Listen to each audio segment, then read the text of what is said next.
प्यारे बच्चों, स्वागत है आप सभी का हमारे एक नए कार्यक्रम में। हम नींव मजबूत बनाएंगे में, और यह कार्यक्रम विशेष तौर पे गणित से डरने वाले और जिनको गणित में बहुत ही कमज़ोरी फील हो रही हो, कि उनको लगता है कि वो गणित में बहुत कमज़ोर हैं, उनके लिए मैं लेकर आया हूँ।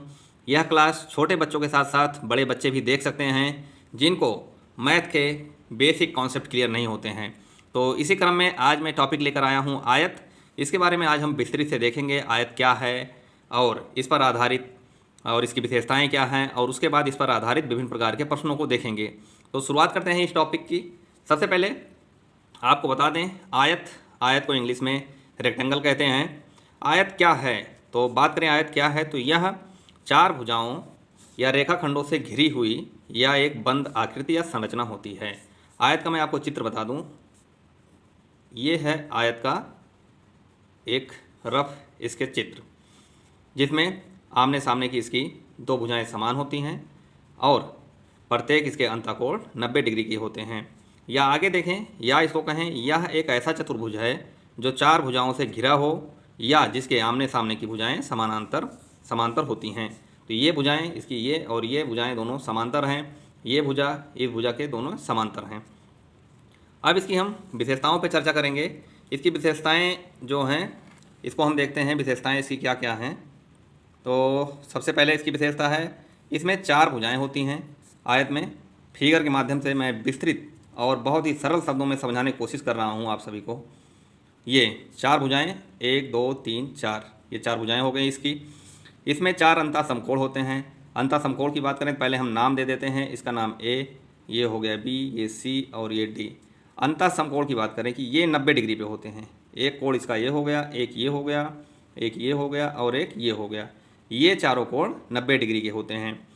इसकी आमने सामने की भुजाएं की लंबाई समान या बराबर होती है, यानी कि ये जो जितनी लंबी ये भुजा होगी उतनी ही ये भी होगी, जितनी लंबी ये होगी उतनी लंबी ये होगी। तो यही कह रहा है, ये आमने सामने की भुजाएं इसकी समान या बराबर होती हैं। इसमें दो विकर्ण होते हैं। अब बच्चों, एक नए फिगर के माध्यम से मैं आपको विकर्ण समझा देता हूँ कि विकर्ण किसे कहते हैं। विकर्ण को इंग्लिश में सबसे पहले आप जान लीजिए, उसको डायगोनल कहते हैं। डायगोनल कहते हैं। अब इसमें दो विकर्ण होते हैं। एक विकर्ण तो ये हो गया जो तिरछा है यहाँ से यहाँ तक, और एक विकर्ण ये हो गया। अगर हम इसका नाम दें ए बी सी डी, हमारा एक आयत ए बी सी डी है, तो इसके जो दो डायगोनल निकल के आएंगे, एक आएगा ए सी और एक दूसरा आएगा डी बी या बी डी। दो विकर्ण होते हैं और ये दोनों एक दूसरे को समद्विभाजित करते हैं। दोनों विकर्ण की लंबाई बराबर या समान होती है। तो यहाँ पे ये जो दोनों विकर्ण हैं, इनकी लंबाई समान या बराबर रहेगी। और अब आगे बढ़ते हैं, इसमें देखें हम, इसमें अगला पॉइंट है, विकर्ण एक दूसरे को समद्विभाजित करते हैं। जैसा मैंने पहले ही आपको बता दिया कि ये विकर्ण एक दूसरे को समद्विभाजित करते हैं, यानी कि ये जितना बराबर इधर से रहेगा, ये इतना इसकी दोनों की लंबाई भी बराबर रहेगी। चारों अंतःकोणों का योग 360 डिग्री होता है, क्योंकि जब अंतःकोण की बात मैंने की तो ये एक अंतःकोण, ये एक ये, जब इसको आप ऐड करेंगे, प्रत्येक 90 का है, तो 90 × 4 यानी 90 × 4 ये हो जाएगा 360 डिग्री। तो ये इसके अंतःकोण 360 डिग्री के होते हैं। अब हम आगे बढ़ते हैं, इस पे देखेंगे हम इसके कुछ महत्वपूर्ण सूत्र देखेंगे। आयत पे आधारित कुछ महत्वपूर्ण सूत्र जो हैं, तो इनके सबसे पहले हम देखें कि जो महत्वपूर्ण सूत्र में हैं, आयत का क्षेत्रफल फिगर के माध्यम से मैंने कई बार आप लोगों को बताया है, एक बार फिर बना देते हैं। इसमें ये इसकी लंबाई हो जाती है और ये इसकी चौड़ाई होती है। तो जब इसका क्षेत्रफल में निकालना है तो लंबाई गुणे चौड़ाई, इसका एक बहुत ही सरल सिंपल फार्मूला है, लंबाई गुणे चौड़ाई, उससे ये निकल के आता है। हिंदी में क्षेत्रफल बराबर लंबाई गुणे चौड़ाई, ये इसका क्षेत्रफल हो जाता है। आप इंटू करा देंगे, लंबाई चौड़ाई का क्षेत्रफल निकल आएगा। अब इसके हम परिमाप की बात करें तो आयत का परिमाप देखें हम, तो फिगर बार बार मैं आपको चित्र के माध्यम से बता रहा हूँ जिससे कोई कन्फ्यूजन ना हो। तो बच्चों, यहाँ पे आप देखेंगे परिमाप जो होता है ये चारों भुजाओं का योग होता है। इसमें आयत है तो चार भुजाएं हैं, यानी कि इसमें चारों भुजाओं का ये योग होता है। चारों भुजाओं का योग, ये इसका परिमाप कहलाता है। यानी इसमें चारों भुजाएं कौन सी हुई, एक ये हुआ, एक ये हुआ, एक ये और एक ये। तो उसी को जब ऐड करते हैं हम, तो ये एक फार्मूला के रूप में हमको सूत्र के रूप में बन के आता है, 2 ब्रैकेट में लंबाई प्लस चौड़ाई, यानी 2 × लंबाई प्लस चौड़ाई। इंग्लिश में इसको हम पेरीमीटर के नाम से जानते हैं। इंग्लिश में परिमाप को पेरीमीटर के नाम से जानते हैं।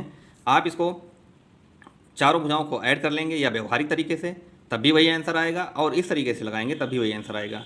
ये आता कैसे है, लंबाई देखिए 2 इंटू, यानी कि लंबाई यल, एक लंबाई ये हो गई L plus L B plus B, यानी कि एक लंबाई ये, एक लंबाई ये, और एक बी ये, एक बी ये, यानी जो चौड़ाई है। अब 2 बार लंबाई 2 बार चौड़ाई, तो इसको हम लिख देंगे, इसमें समान ये हैं तो ये जुड़ जाएंगे, 2b हो जाएगा। दोनों में से हम यहाँ पे 2 कॉमन ले लेंगे तो यल प्लस बी मिल जाएगा। यही हमारा फार्मूला ये निकल के आता है कि 2 लंबाई प्लस चौड़ाई। अब एक बात आती है आयत के विकर्ण ज्ञात करने की। तो आयत का विकर्ण बराबर जो होता है ये अंडर रूट लंबाई का वर्ग प्लस चौड़ाई का वर्ग, ये हो जाता है आयत का विकर्ण।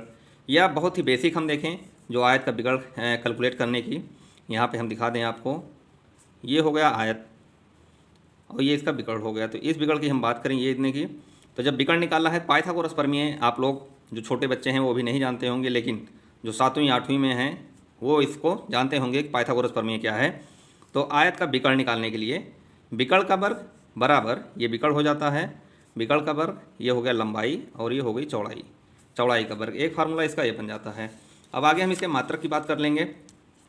तो आयत के क्षेत्रफल का जो मात्रक होता है वो वर्ग इकाई में इसको दर्शाया जाता है या वर्ग मात्रक में। जैसे मान लीजिए लंबाई चौड़ाई मीटर में दी गई है तो ये वर्ग मीटर हो जाएगा, और अगर लंबाई चौड़ाई सेंटीमीटर में दी गई है तो इसका मात्रक वर्ग सेंटीमीटर हो जाएगा या सेंटीमीटर स्क्वायर हो जाएगा। तो ये इसका मात्रक हो जाता है। और यहीं पे हम बात करें परिमाप की, परिमाप या विकर्ण का मात्रक, तो इसका मात्रक इकाई ही होता है। जैसे अगर मीटर में दिया गया है तो ये मात्रक मीटर में निकल के आएगा, अगर सेंटीमीटर में है तो सेंटीमीटर में, और मिलीमीटर में है तो मिलीमीटर में। कहीं मान लीजिए किलोमीटर की लंबाई दे दी गई है तो ये किलोमीटर में ही रह जाएगा। जैसे 2 मीटर विकर्ण आ गया या 30 सेंटीमीटर परिमाप आ गया। तो ये सारी चीज़ें हैं। अब हम आगे इसमें बढ़ेंगे और देखते हैं इन पे आधारित कुछ सवाल की, और उनको हम आपको समझाने की पूरी कोशिश करेंगे। तो हमारा आज का यहाँ पे देखते हैं जो हमारा पहला क्वेश्चन है। आज का पहला क्वेश्चन जो आयत पर आधारित एक बहुत ही बेसिक सवाल मैं लेकर आया हूँ। एक आयताकार खेत की लंबाई 40 मीटर और चौड़ाई 30 मीटर है, तो खेत का क्षेत्रफल और परिमाप बताना है। तो यहाँ पे आप सबसे पहले विस्तृत डिस्क्रिप्टिव लिखने की कोशिश करें। तो यहाँ पे आप देखें कि दिया गया है या दिया है आयताकार खेत की लंबाई बराबर 40 मीटर और इसकी चौड़ाई बराबर 30 मीटर। तो यहाँ पे ये आयताकार इसकी लंबाई चौड़ाई दी गई है। अब क्षेत्रफल, तो जो हम आयत का क्षेत्रफल निकालते हैं तो इसका फार्मूला एक आता है लंबाई गुणे चौड़ाई। तो लंबाई दी गई है 40 मीटर और चौड़ाई है 30 मीटर। यहाँ पे हम मीटर लिख लेते हैं जिससे आपको कोई कन्फ्यूजन ना हो इसको हल करने के लिए। तो यहाँ पे हो जाएगा 4/3 गुणा करा देंगे, 0 0 4/3 12, यानी कि 12 और मीटर से मीटर गुणा होगा तो ये हो जाएगा मीटर स्क्वायर, या इसको आप लिख सकते हैं 1200 वर्ग मीटर।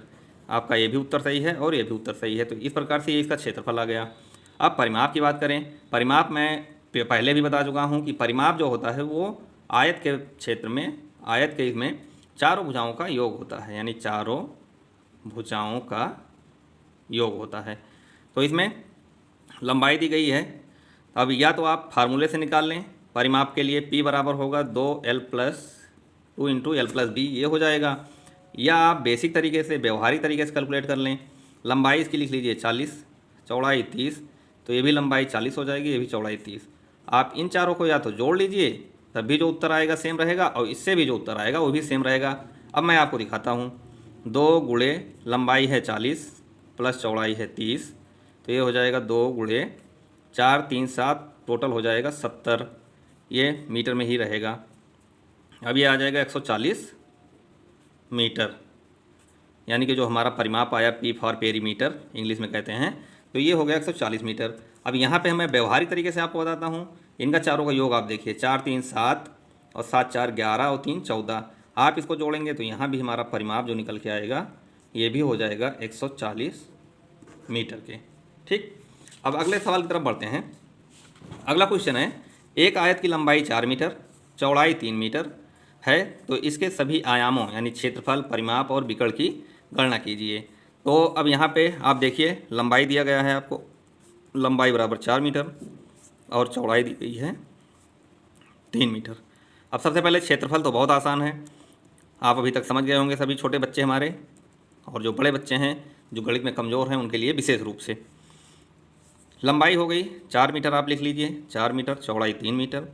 अब गुणा करा दीजिए, 4 तिहाई 12, 4 तिहाई 12 मीटर से मीटर का गुणा होगा मीटर स्क्वायर, या 4 3 जा 12, ये आ जाएगा। तो ये बराबर हो जाएगा हमारा 12 वर्ग मीटर।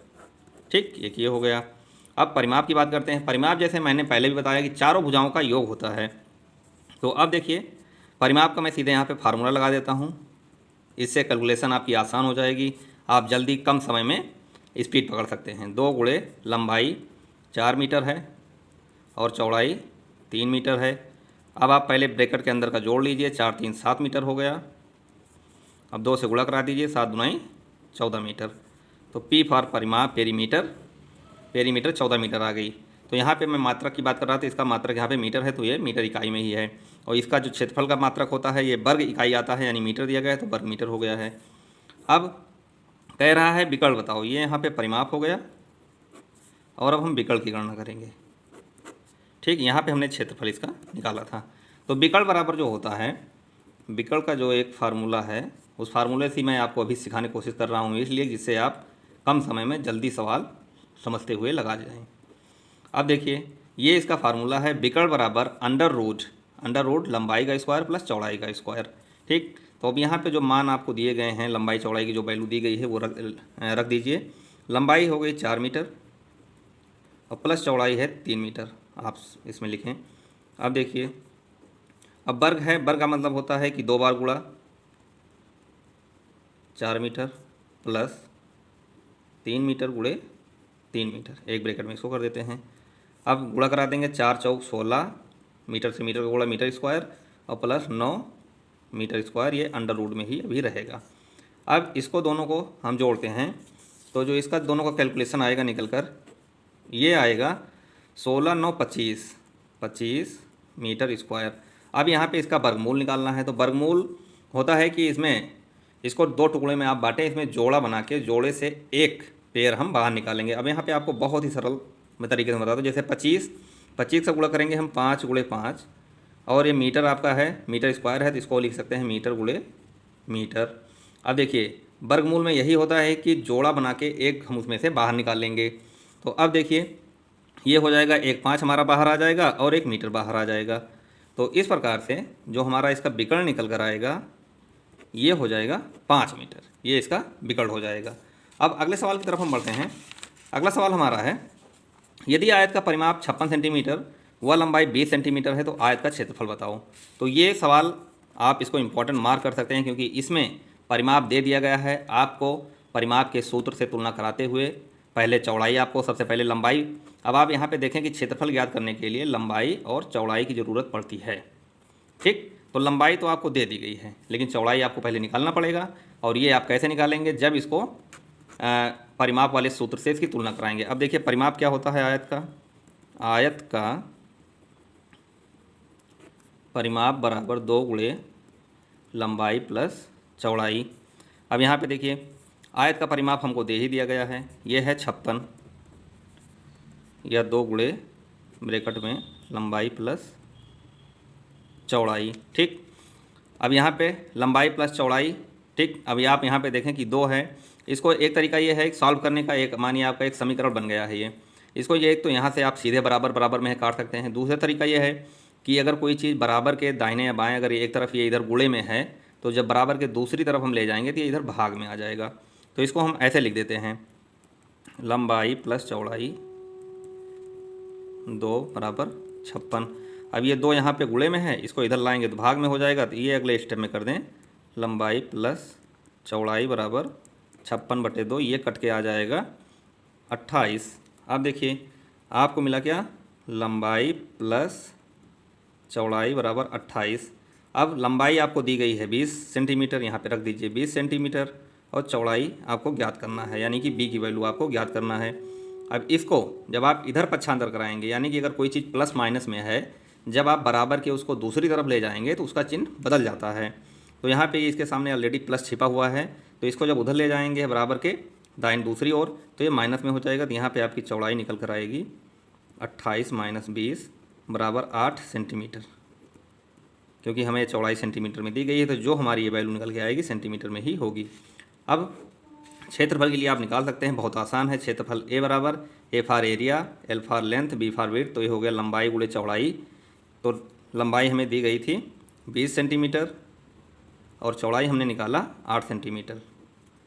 तब ये हो जाएगा 20 अट्ठे 160 सेंटीमीटर स्क्वायर या 160 वर्ग सेंटीमीटर। तो ये था 2-3 क्वेश्चन मैंने अलग अलग प्रकार से इस पर आपको सॉल्व किया है। अब आप सभी के लिए मैं एक होमवर्क दे रहा हूँ, आप सभी इसको सॉल्व करेंगे और जो कमेंट सबसे पहले कमेंट करेगा उसको सबसे पहले हमारी तरफ से थंब इम्प्रेशन का लाइक जाएगा। तो सवाल मैं पढ़ देता हूँ। एक खेत की लंबाई 60 मीटर है, चौड़ाई 40 मीटर है, तो खेत का क्षेत्रफल व परिमाप की गणना कीजिए। तो ये बहुत ही आसान है, जैसा कि मैंने आपको बताया है पिछले सवालों में, तो घबराने की बात नहीं है। और मैं उम्मीद करता हूँ कि आय से संबंधित जो भी, अगर कोई सवाल आय से संबंधित आपका फंस रहा है या समझ में नहीं आ रहा है तो आप हमें कमेंट बॉक्स में बताएं, या अगर आप और प्रश्न चाहते हैं तो मैं उस पर भी वीडियो बना दूंगा। आज के इस वीडियो में जिसकी मैंने शुरुआत की है, छोटे बच्चों के लिए जो गणित में कमज़ोर हैं उनके लिए वीडियो बनाने में बहुत ही मेहनत लगी है। वीडियो अगर आपके समझ में आई हो, आपको पसंद आई हो तो लाइक कीजिएगा। वीडियो आपके समझ में आई हो बच्चों तो आप इस वीडियो को जो है अपने दोस्तों के साथ शेयर कीजिए और हमारे चैनल को सब्सक्राइब कीजिए। तो हम न्यू मजबूत बनाएंगे कार्यक्रम में आयत के लिए आज इतना ही है। अगर आप चाहते हैं कि हम आयत पे और सवाल आपका अभ्यास करवाएं तो आप हमें कमेंट करके बताएं, मैं निश्चित ही उस पर वीडियो लेकर आऊँगा। इसी के साथ प्यारे बच्चों, जय हिंद जय भारत। मिलेंगे एक नई वीडियो में, तब तक के लिए नमस्कार।